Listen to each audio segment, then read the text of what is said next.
experienced spiritual things.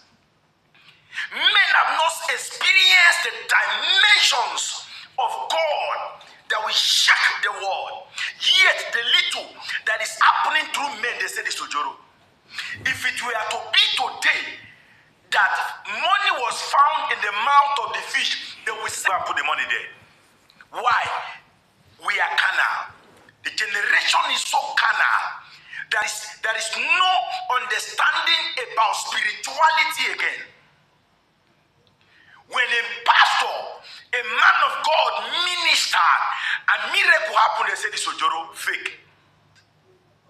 When a man of God ministered, and out of excitement, he carries the crutches, men begin to analyze why is all the edge of the crutches new and the same. Ojoro. If a man of God is poor, they mock him. They say, how come that you're preaching that your God is good, but yet you are still poor? But if a man of God buy cars, they say it's a scam. Ojoro. What is wrong with this generation? Why? It's a generation of carnality. A generation that believes so much in theology that we don't understand spirituality. Theology is good, but you cannot use theology to explain divinity. Theology is good, but you can't use theology to explain the prophetic movement. He gave some pastor, not all.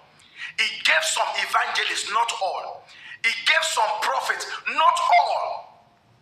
From when, as a carpenter, giving a doctor instructions on how to give injection. The day a doctor receives instructions from a carpenter, that's the day the doctor will begin to kill his patient. How come that the prophetic office is being attacked every day? How come that people are dragging the prophetic office on social media every day? That's because the prophetic office is a seat that everybody desires. But they don't want to come up to say, oh, I desire the prophetic office. I don't have it. They want to attack it. Ojoro generation. If it were to be in this generation that Elijah, after the curses that have been in the land for 400 years, if it were to be in this generation that Elijah demanded that the people should give him a new cruise, and they gave him sword, the Bible says, and he cast it into the water. From that day, casting sword into the foundations of the water, water became sweet, the land were healed, and the curses were broken. If it were to be today, people will analyze it with theology, and they will say this, Ojoro. We need to understand the dimensions of God. God is too big to be explained with theology. God is too big to be explained by one man. God is not man. God is omni-knowing, the Almighty.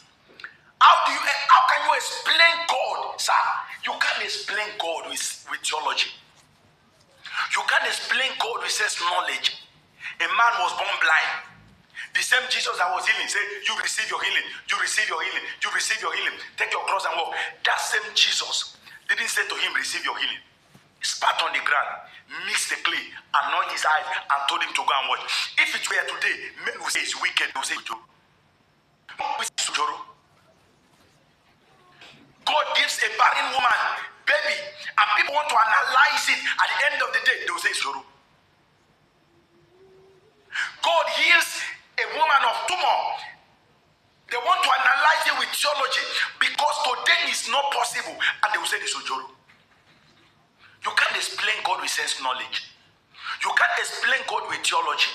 God is too big to be explained with sense knowledge. You can't use theology to argue spiritual things.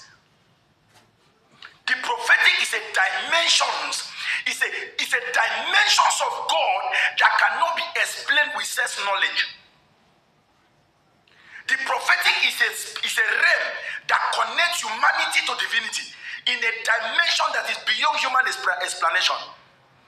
A dimension that is beyond human explanation. You can't explain the prophetic movement with sense knowledge. You can't explain the prophetic with theology. The day you downplay on the reality of spirituality, you suffer. Never downplay on the reality